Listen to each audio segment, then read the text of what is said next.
Inconceivable! Will you please act like you have more than a two-word vocabulary? Is there air? You don't know! And now, a yak. Yak!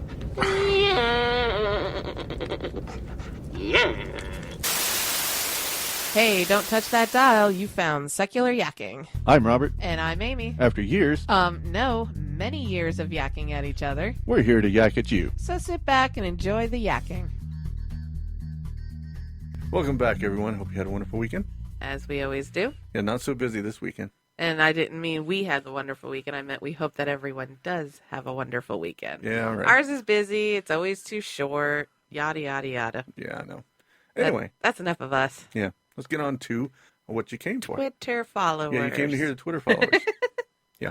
Well, that's what we always do next. So I say that's the next step. Fine. So we have X Flowers, Matthew James, Jared Newnam, Linda Beatty, If he butchered it, it's apologies all around. yeah, Earthling, Christopher J. Tanner of Cellar Door Skeptics, and oddly enough, the Cellar Door Skeptics, and Conrad McNeil. Thank you so much for all the Twitters. And I really hope we don't have a power outage. Yeah, that would really suck. We're in the middle of a good-sized storm. Okay. I think we'll move on to our first story. Let's do before we lose power. So, Lady Parts Justice League and the Powerhouse. I know this sounds like a cartoon. I was going to say, it sounds like an 80s cartoon or 70s. So there's a house in Montgomery, Alabama that sits 5 feet away from the parking lot of Reproductive Health Services, a clinic that provides health services for women, including abortions. Last summer, Montgomery Area Reproductive Justice Coalition, otherwise MARJO, I think is what it is, Okay. was able to rent the house and set up a space for women and their partners while visiting the clinic, Okay. which they call the Powerhouse. A powerhouse. Yeah. Well, their lease is about to expire, Uh-huh. and a group that wants to open Crisis Pregnancy Center in that space. Oh, uh-huh. Yeah, they want to take over their lease. Right. However, Crisis Pregnancy Center is an anti-abortion clinic, in air quotes, with a mission of steering expectant mothers away from abortion and instead into abortion alternatives, using deceptive practices, including straight-out lies. And this is what wants to replace what's already there. Yeah, so the Powerhouse, they don't just, they provide a safe space. So it's a house. Right, Right? okay. So okay. they provide a space where the patients of the clinic can go to until their appointment. And the people that come with them can wait for them there. Right, Especially okay. if they have kids or something. Right. And then it also allows them a buffer zone between where the protesters can be and the clinic. Right. Because they can't go on private property, protesters. Right. So that's what it's there for. However, if the CPC people get a hold of this house, they will be 2 feet away from people parking. Right. Or the clinic. Literally 2 feet away. Right, and that's kind of what it sounds like the plan. That is the plan. I mean, it's so like they would, Monopoly. You got to strategically place your property. right. So they would be able to harass people on right there. I mean, right now they have to yell at them from pretty much across the street. Right. But now they would be literally next door. They'd probably take down the privacy fence between the two places. So that would give them backyard access Right. to the clinic. They could set up cameras on the house to watch the clinic. Now, why did you say that they were closing? Oh, they're not closing. Oh. So their lease is about to that's expire. right. And that's what I'm talking about. Right. Right. The Lady Parks Justice League is having a fundraiser to help Powerhouse stay where it is and continue to provide these essential services. Which is needed. Yes. Yes. And not to let this go in its place, you know? Exactly. Yeah. So they're trying to raise $10,000 to extend the lease for another year. That's possible. It is. I mean, it's work and it's possible, especially if everyone gets out and helps. Exactly. So you can, I'm calling on the listeners to help out any way they can. Yes, because I think you need to help any chance you can, Yeah. even the littlest you can. Yeah, give money, spread the word, do whatever you can with this. In fact, I'm going to say right now that we'll be donating everything we get from Patreon from the next 3 months to this campaign. Oh, that's awesome. However much I like goes it. to our Patreon. Right now it's not much. No, it's pretty small, but it's, But what we can. every single penny helps. Right. Oh, yes, absolutely. Yeah, and I'll put- I mean, it's pretty awful that this is their plan to sneak in and get you Yeah, know, and able to do things like they're going to that. be able to harass them. They're going to be able to take pictures of them going in, right? Which then they could put out on social media, and people would be exposed. I don't understand people. I really don't. You know, I do really well with having to converse with people, but at the same time, I can't stand people. Yeah, I know. I get I it. mean, it's like, ugh. Some people, they're just jerks. I don't know what to do. And there's too many of them. Right, I agree. Yeah. So I'll put links to that stuff in the show notes. Yeah. Please And do. in case you're not reading the show notes, you can go to Blah, blah, blah, blah. tilt.com/tilts/the powerhouse. And do what you can. Yeah. Otherwise, their links will be on our Facebook because they have a Facebook page. We'll spread it everywhere we can. Okay, good. Hopefully they raise what they need to. I hope so. Yeah. I mean, we'll follow up on this one too. Right. On to some good news. Okay. Well, better. I was 'Cause thinking- that's actually pretty good. Yeah. Okay. On a different news Different topic. news. Yeah. Spokane brothers open Jedi-themed church. Okay, I like it. Yeah, a zoning law in Spokane that requires former churches to remain churches or become residential prompted a pair of brothers to create the Jedi Alliance Church in a former Free Methodist church. Okay, explain more, please. So there's a zoning law that in this area that says if something is a church, Right. it must remain a church or become a house. Oh, okay. So a business can't take it over and, Right, and right. make it look all cool and everything. Okay. So brothers Tim and Tyler Arnold have been collecting nerdy pop culture toys from their childhood and have gathered a massive collection of toys, comics, and arcade games. Uh-huh. You know, the big ones. Right. Oh, I love those. And they are The standing up kind? the stand-up ones. I love those. They Those are have my favorite. hundreds of them. Do they really? Yes, they do. They're using the church as a museum to nerd culture. The building has been converted into a comic book emporium, toy museum, and classic arcade. Oh, that's so cool. Yeah, the Jedi Alliance also serves as a temple to the vaunted heroes of the sci-fi film series and the brothers worshipped as kids. That's really cool. It's nice to see something different like that, too. Yeah. Tim Arnold said, "We quickly found out, well, we can use the pop culture stuff to bring like-minded people to a church setting." They want to use this as community outreach as well. It's not just, an arcade with comic books and stuff. No, they plan on turning this around and making a community out of it, like a church would be, Right. which I thought was kind of cool. Yeah, it's a really good way to use it, you know? Right. It's also only open on Sundays and accepts donations of $10 to enter. Oh. Yeah. Okay. Has a gift shop and a massive game room. No, you're not going. Yeah, I need to go. We need to plan a trip to Spokane. Not going. They've got some of my favorites. God, it's only in Spokane. Oh my God, you could really try, Yeah. but you're not going. They've got Afterburner. We're not Come going. on. We'll be going that way soon enough as it is. Yeah, I know. And then when I go, I have to stop in. We Well, we're we gonna go have right to through go. Spokane when we go that We're way. going to have to go on Sundays. Absolutely. Anyways, Anyways, that's pretty cool. yeah, that is pretty awesome. We have an update from what I promised last week. Okay, and this update would be Prayers in Phoenix. Prayers in Phoenix. Refresh, please. Okay, so I'm going to. I figured you would. A couple weeks ago, we talked about the Phoenix City Council and their one-sided prayer policies that brought out the Satanic Temple to provide their own. Uh-huh. Remember that? No. Anyway, I have terrible memory. well, the council held an emergency meeting and decided to go with Moment of Silence. And we said it was pretty good news. Right. Well, Okay. except for the fact that the Satanic Temple really wanted to do their invocation. Right. And they didn't get a chance to. Right. So they lost their voice. But the Moment of Silence is better than exclusionary prayer practice. Right. Absolutely. Well, they brought it back up on March 2nd. Surprise, surprise. And they have brought back the opening prayers. Hey, there's a surprise again. There's a twist this time. Okay. Only the city police or fire department chaplains can give prayer. Say what? Yeah. Shall I say that again? Yes, please. Okay. The city police or fire department chaplains can give the prayer. Bull Yeah. I know. S. And this essentially creates a policy that only Christians will have access to the invocations. Okay, that's total crap. Yeah. You can't do that. You can't say only these people are going to be allowed to do an invocation. Well, I agree with that. Hello? And, well, that is until a chaplain from another religion takes that job. So the chaplain is a job. They're paid to do it. Right. So let's say a Muslim chaplain came in, then they'd be allowed to do Muslim prayers. Oh, so That's that's what they're saying? Pretty much, yeah. Okay, so does it say only police and fire chaplains Yes. or any chaplains No. can do this? Only the police and fire department chaplain. But they can't do that. They're, according to their own city lawyer, they can. No, they can't.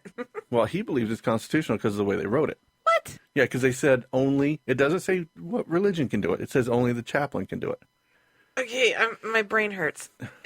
As I said. You can't just say only these people can give an invocation. Well, they're saying only these particular city employees can give the invocation. That's what they're saying. Right. I think they're wrong. Obviously. Right? Of course they are. They can't discriminate like that. I know. And that's discriminating. It is discriminating. I don't care what they're saying. Until a Satanist gets to be the police chaplain. But that's what I'm saying. Exactly. You are excluding groups of people out of that. So now, Many, I suggest they have to hire on a satanic chaplain. But it's bullcrap that you have to play that game. Well, then they're going to get... That's my point. Then they're going to get sued. The Satanic Temple has said they will sue in cases like this. It's going to happen. I really hope so, because I'm so sick of people thinking they can do what they want and, when they want and have no consequences for it. Yeah, I know. I just want to slap people like that. I agree. This is probably one of the most exclusionary ones I've seen. It's very Potterish, by the way. Yeah, I agree, but they don't... Because that's just crap. Yeah, I know. It's our way. There is no highway option. I know. I don't know what to tell you.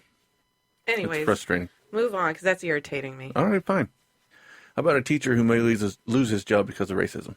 You're going to have to explain more about that. At Paul Lawrence Dunbar Middle School for Innovation in Lynchburg, Virginia, a white teacher interrupted a Black History Month assembly and told the kids to leave the auditorium with him. What? Yeah. Angers you, doesn't it? Why? I don't understand. Well, Why? Let's get into that. A letter from the school administration was sent home after the complaints came in. Its statement was this.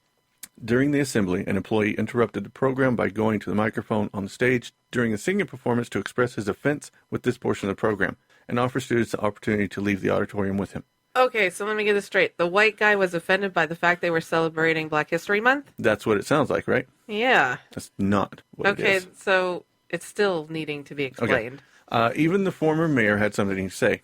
To the community at large, we would ask that the Lynchburg City School Board summarily dismiss this person who committed this grievance, said Mr. Hutchinson, Jr., which I would agree with him if that were the whole story. If this were some racist gentleman...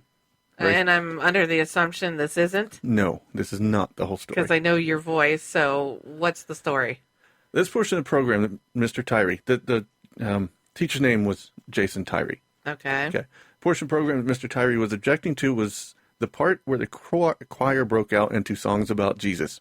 Oh, so you like to leave that part out, huh? Well, this is exactly how the news came down the line. Oh. And this is how I was following it. Okay, I get you now. So the news came out, racist teacher. He's a racist teacher. It's not that he's trying to keep separation of church and state. Right, because that's not what they're talking about. Because that's not what it's about. It's about a white guy being racist. Right. So, where was I? Oh, the choir. Right. So they broke into songs about Jesus. Uh-huh. The choir is from Liberty University Praise Group. Okay. From Liberty University, a explicitly Christian college. And they came to a public school to They sing? came to a Is public that school what it is? to give a presentation on Black History Month. The presentation is fine if you keep the religious aspect out of it. Right. Because you're But in a public school setting. They went into... I mean, well, that's what I'm saying. It's fine if they bring a choir from a religious school as long as they don't plan on discussing that topic in a public school. Right. If they want to just stick with Black History Month, perfectly fine. Right. And in fact, he didn't even interrupt them, as what the superintendent had said. He waited till in between songs and then went to the stage and told the kids they had the option to go to the gym. So they know that they don't have to sit there and listen to it. You know, I just pictured that in my head. Our kids would have gotten up and walked out. Yeah. So according to an actual student that was there, said there was a choir group who did skits about Black history, but what they did not let any of the students or parents know is that they would be singing about God.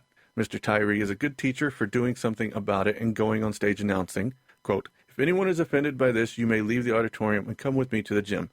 Meaning, if this is against anyone's religion, you can leave and come with me to the gym. And he said all of that. Pretty much. That's what I'm getting from the thing. Okay.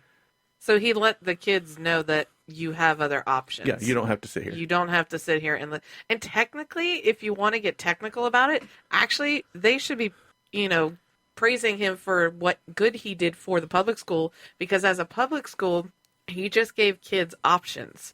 They don't to let them understand they have the right that they don't have to sit there and listen to that. Right. And as a public school, you get a lot of trouble for sitting there preaching in a public school, Right. and that the feels like what children this don't was. know that Well, they can't walk off, you know, right. or go in another room. Right.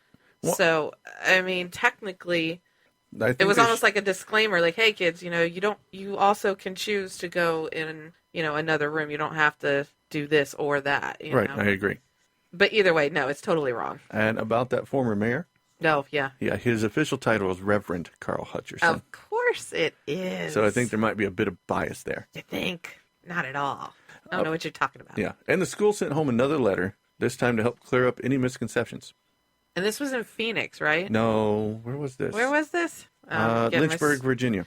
Well, okay, yeah, no, that's not helping. Because I was thinking, wait, Arizona, that's usually a back east southern kind of story. Arizona Again, is the back east southern kind of story. not as much as, you know, Okay, back Phoenix. east What did we just southern. cover in Phoenix? That was sounds the just- other story. I'm getting them all blended together. Anyway, but still, yeah, so- it's everywhere. It's every state. It doesn't matter. So, in this letter that the superintendent sent home Yeah. a couple days later, while some of the members of the community have suggested the content of the program was religious in nature, that is incorrect. Calling the inclusion of gospel music, Gospel, honey. Say it gospel with me. music, There you go. had a secular and educational purpose in the context of the larger program that was not intended to advance any religious agenda. I'm sorry, but there is wait. no. I was going to say, he would not ask the kids to, you know, if you choose to walk out, if they only mentioned God like once or twice in a song. They obviously, it was It was a heavily, Jesus song. Well, that's what I'm saying. It was a heavily religious song base. Because if it was just like once or twice mentioned in the particular song, I don't imagine him walking them out or tell them they can walk out if it wasn't like, praise Jesus, you know, that's kind of thing. That's what it sounds like. That's what it sounds Especially, like. you know, the whole Reverend Mayor thing. Yeah, Reverend Mayor. Yeah, whatever. Well, there is an investigation underway. As there should be. And I'll try and keep up with this one. Yeah. I'll see what happens.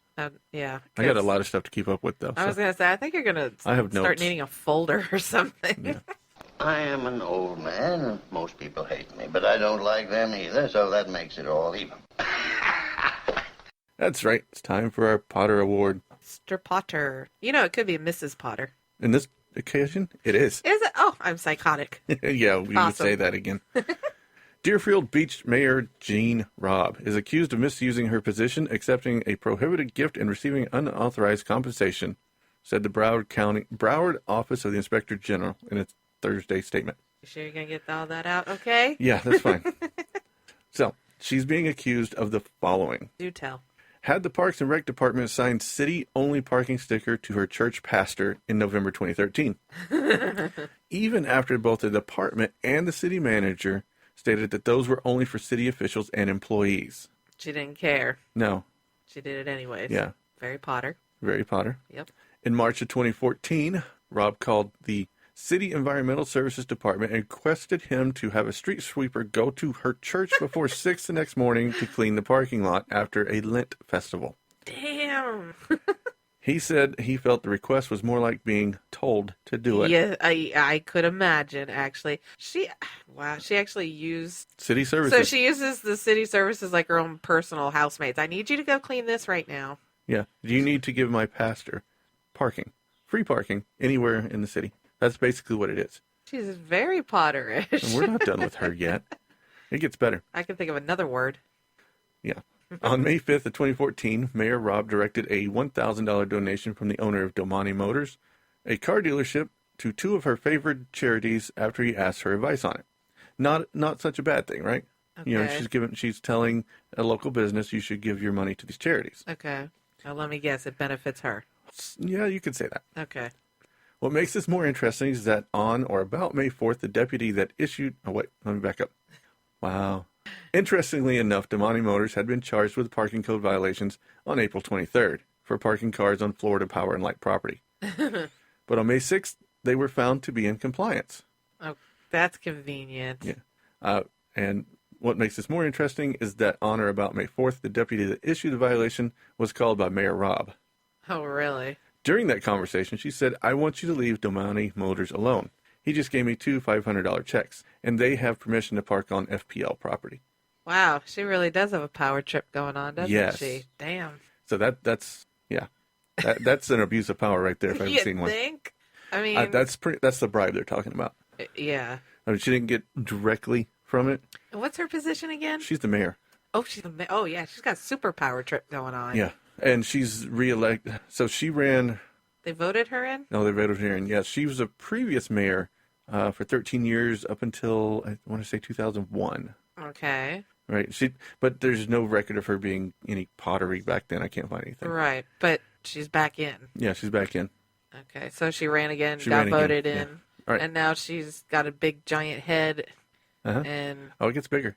oh, okay. We're not done here. Okay. She, on several occasions, has ignored the part of the city charter that requires the mayor to go to the city manager for all interactions with city employees, and only through the city manager. And she's ignoring this. Yeah, when the city manager called her out during a meeting where she brought up information obtained by the city employee that he was not aware that she had spoken to, she basically told him that he wasn't getting to it fast enough, so she was going to get it herself. So she went around. She and went around the ignored city him. manager, Yeah. which it's in the charter. She can't. That's why they Again, have a city that's- manager. Which is also why she's a Potter, because she thinks she can do what she wants when she wants. She doesn't give a crap what anyone says. Yeah, I agree. Big fat head. Yeah, so those are serious abuses of power. You think? Yeah. She thinks she's her own little queen sitting on her throne above everyone. Right. So, but it doesn't stop there. Of course She's not. also being charged or being accused of nepotism. Oh, yeah. Yeah. In June of 2013, she ordered the Broward County Sheriff, Scott Erzerl, to hire a family friend. He said she was very abrupt, got right to the point. She said, I am expecting to have Curtis Hightower's name as a firefighter about to be hired on my desk in 10 days. So she did what? She basically asked the Broward County Sheriff to hire her friend. Yeah. Now. That's what I'm saying. And she's ordering the damn thing. Right, she's ordering. You're going to do this. You're not going to say another word. Just do it. Make Yeah. it happen. So when this all came out back in 2013, she got a little angry. Okay. Would What, you- all this that everyone knows about it now? Yeah. Okay. So just this last bit. Just the last story. The nepotism. Because people found out. Would you like to hear how hangry she got? Hangry? How hangry? Hangry. Your speech, honey, is just killing me. I'm hangry. You're hangry. Don't make me hangry. You won't like me when I'm hangry. Anyway, let's listen to how angry she actually got. Fine. Never demanded him to hire anybody. And what he has told you is an absolute lie. In my 13 years as mayor and my recent reelection, I have never had anybody talk to me in that manner. The man was ranting and raving. I never said, I didn't even get a chance to say the kid's name. I said, I'm really sorry I called you. But for him to say that I demanded that he hire so-and-so, and I'll tell you his name, but I won't, is an absolute lie, because I never even got a chance to finish the first sentence. And I was so shook up that I think I called you, and told him I have never been spoken to by anybody in my career as mayor as that man spoke to me. And so and then the next night at the commission meeting, the chief said, the sheriff wants you to call him. I said, I'm sorry, but I'll never talk to that man again. And that was the end of the conversation. I did not ask him to hire anybody. I never even got the chance to finish the damn sentence, and I really object to this. So there you go. Wow. She got a little angry. She does not need to be a mayor of anything. No, I don't think so. I mean, listening to her talk and then listen to our mayor, I'm like, wow, how the hell is she a mayor? I know. I mean even, damn. that's So really, unprofessional, yes, first of all, yes, and that's- childish. Yes. And somebody needs to get her emotions in check. You're supposed to be in a power position. You're supposed to keep your demeanor and your calm. And she was just like, some little 8-year-old whining and bitching about stuff. I Yeah. mean, God, people, really. Yeah, and that's kind of why she got the Potter Award for this week, because she's the epitome of what it means to be a Potter Award winner. Yeah, because she's a total bitch. Yeah, pretty much. I mean, she does what she wants when she wants. She wants it done now. And if anyone finds out and calls her out on it, she'll deny everything. Yeah. Hello, that pretty much sums it up. She's the female Trump. That's a whole mother ball of wax. Yeah. Oh, God, I'll I'm not even stand by going my there. words on that. Fine, you say that. I'm not going there because there's so many things I could say about that guy. Yeah, well, And that's for that another would go show. forever and ever. We may have to have a special Trump episode one day. Oh, I don't know. There would be lots of screaming in that one, lots of yelling, I lots would have to make that one explicit, I think. lots of name calling. Anyways. Yes. And I think that's all the yakking we've got for you this week. Oh, I think I'm going to agree with this one. All right, we'll see you next week. We always like to hear your feedback, so leave us a voicemail at 704-802-YAK or an email at podcast@secularyakking.com. More input. All comments are welcome. We like to hear the good, the bad, and The Secular Outreach Network, an affiliation of secular media producers. Learn more at secularoutreach.com.